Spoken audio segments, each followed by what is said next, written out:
اهلا وسهلا بيكم معايا في قناة بصبص والمطبخ. النهاردة هعمل معاكم ميلك تشيك الاوريو اللي انتوا شايفينه ده. بجد حاجة كده جميلة وترطب على قلبك بقى كده من وجع قلب العيال.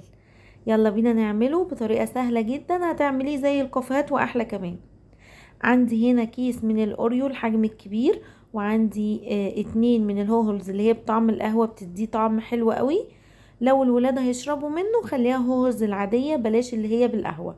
وعندي معلقة من الكاكاو الخام ولبن وعلبة ايس كريم صغيرة. بص انا حطيت هنا لبن، هي كانت العبوة بس خلصانة فانا هزود تاني. وحطيت معلقة الكاكاو الخام معلقة كبيرة يعني. وهحط بس حوالي معلقتين من السكر، عايزة تحطي مش عايزة تحطي وتستكفي بالاوريو والكلام ده تمام. زودت بقى هنا اللبن. اللبن يعني حوالي حطيت 3 كوبايات. لو انت عايزة تزودي زودي على حسب اللي هيشربه. وبعدين هحط بقى الهوهلز اللي هي بطعم القهوة، كله بقى كده في الخلاط، ولا تتعبي نفسك خالص، ما تروحيش تشربيه في الكافيه بقد كده، لا هتعمليه في البيت، وبدل الكوباية تعملي 4 5 كمان. حطيت بقى الكيكة كمان اهي كلها، وهحط الاوريو اللي هو الحجم الكبير. دلعي نفسك بقى كده وروقي على نفسك. اهو كسرته بس كده نصين وحطيته برضو في الخلاط، وهسيب بس وحدتين كده علشان هزين بيهم في الاخر. عندي بقى هنا الايس كريم، انا جايبة واحدة ايس كريم شوكولاتة، هحطها برضو، بتديله طعم حلو قوي وبتقل القوام بتاعه كده، فبيبقى طعمها تحفة. ويا بقى لو حطيتي كمان قطع من التلج، قطع تلج كده يتفرم معاه بيبقى حلو قوي.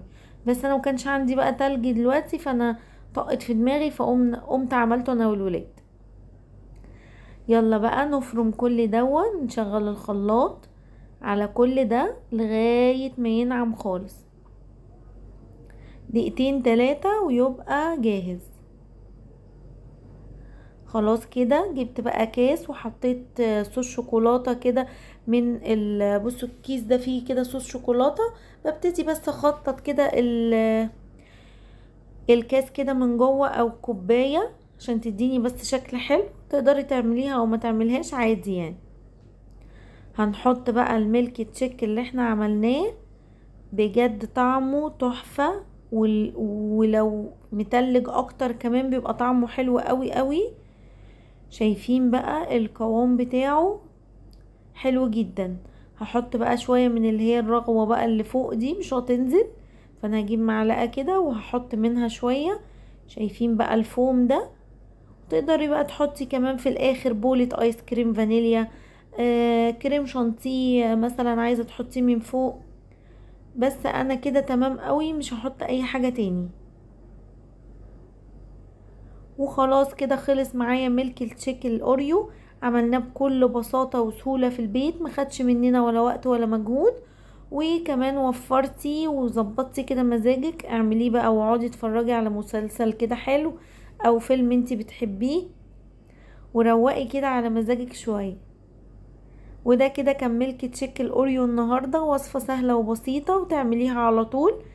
ويا ريت تتابعوا بقى قناتي، وما تنسوش لايك كتير للفيديو وشير كمان.